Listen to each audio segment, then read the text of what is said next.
Yun, magandang araw po sa atin lahat mga Kapinoy. At ito, punta tayo dito sa ating backyard farm.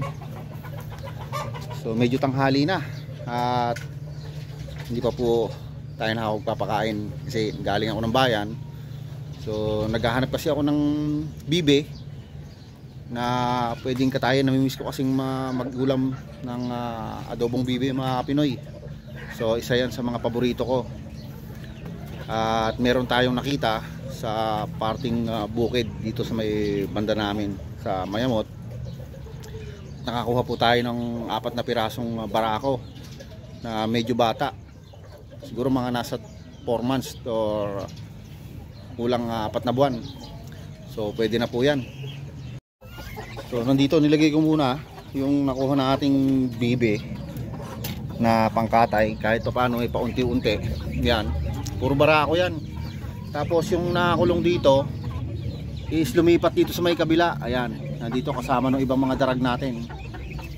Yung dalawa mga Pinoy, yung dalawang bibe na kasama nito is nandun, kakatayin ko na yon para naman makapag-ulam na mas masarap kahit pa paano. Naubos na kasi mga Pinoy yung aking mga bibe na pwede nating katayin. Kasi alam nyo naman, pag meron tayong okasyon is nagkakatay tayo. So yung mga bibi natin, ito yan, nasama dito sa may kabila kulungan kasi may butas yan, no? Yan, dyan sila lumusot and then lumipat sila dito sa kabila. At hindi naman sila inaaway ng mga manok natin, ng mga darag. So okay lang yan. At kahit pa paano lumumeron tayong napaglagyan ng bibe na yung dalawa na yan. At dito muna sila kasi wala nang bakanting kulungan. So pansamantala dito muna sila. At pagka nakabakante na ulit tong isa natin, so pwede na natin ilipat. So sa ngayon yan muna, sama-sama sila nung kasama ng mga darag natin. So maya maya lang mga konti magpakain tayo. Dito naman meron pa naman pagkain dito yung mga darag natin, no? Yan. So mais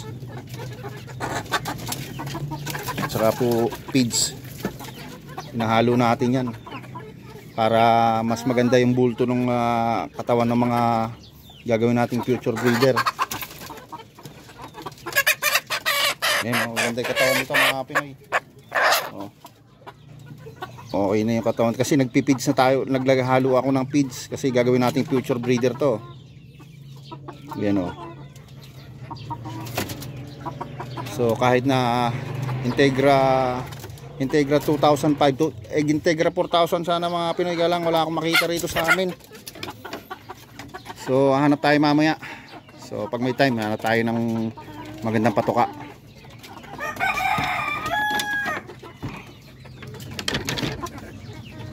Tapos itong sampin natin dito,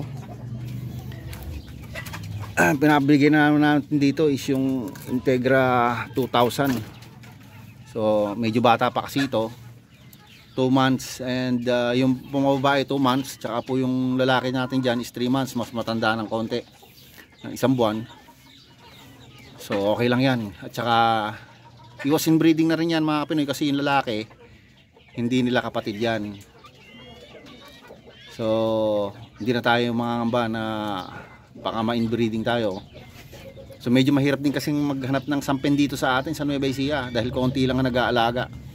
So isang breeder pa lang ang alam ko nag-aalaga dito sa Nueva Ecija. Ay hindi sa Nueva Ecija mga Pinoy, yung pong pinagkuhanan ko taga Tarlac pala yun, taga Concepcion.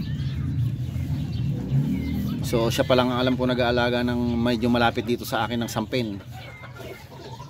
Kaya naman nung magkaroon tayo ng chance, hindi ko na pinalagpas yung chance na yon para makakuha tayo ng mga ganitong breed ng native chicken.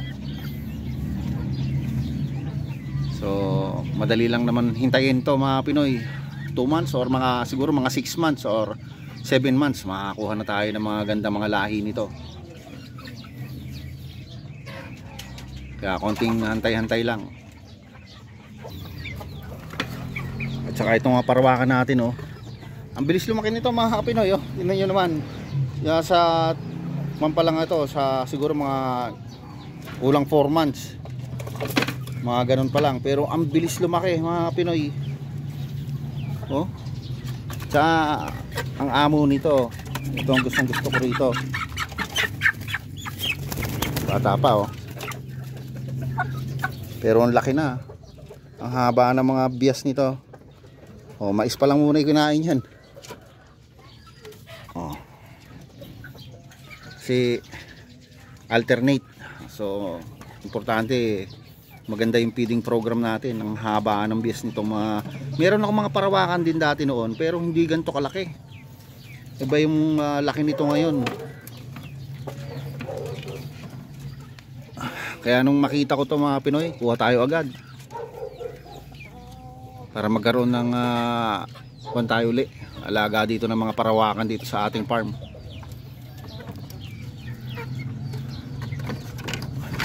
Ito naman yung mga nakakulong dito is mga pangkatay na to mga Pinoy. Pwede natin tong pang ulam. Yan mga darag po yan, mga rooster, mga extra. Marami tayong extra rooster dito. Yan naman yung ginagamit yung pagka every time na may occasion or gusto nating magkatay. So meron tayo dito agad mga Pinoy. So ganun din dito sa may kabila, meron din tayo dito. Yan. Yan. Basta po yan, mga pangkatay po yan.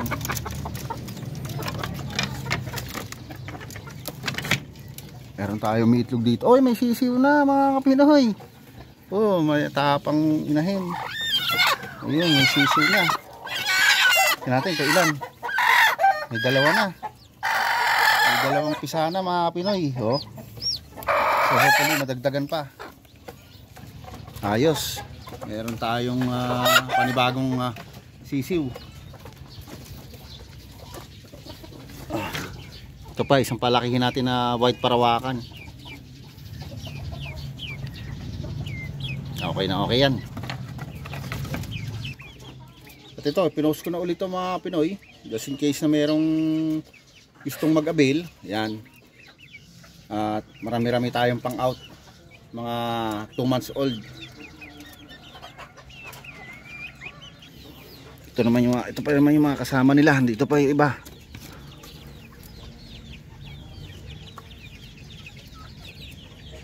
At ito naman kami yung kinatay natin. Oh. So mamaya ipapakita ko sa inyo mamaya pagka naka-prepare na. Dalawang bibi yan mga Pinoy. Yun na mga Pinoy, oh. Luto na yung ating adobong bibi. So walang okasyon pero na-miss ko lang po kasi magluto nito at pulutan konti. Okay na. Yan, shot konti mga Pinoy, panghagod sa pagod. Yan oh, yung adobong bibi na pulutan ko. Tapos isang bote.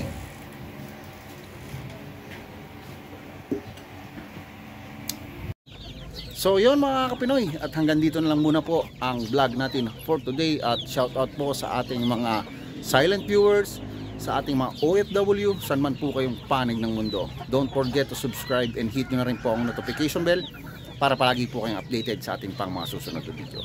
At ako po ay nag-iiwan sa inyo ng mga katagang. Pag may pangarap, magsumikap. Paalam.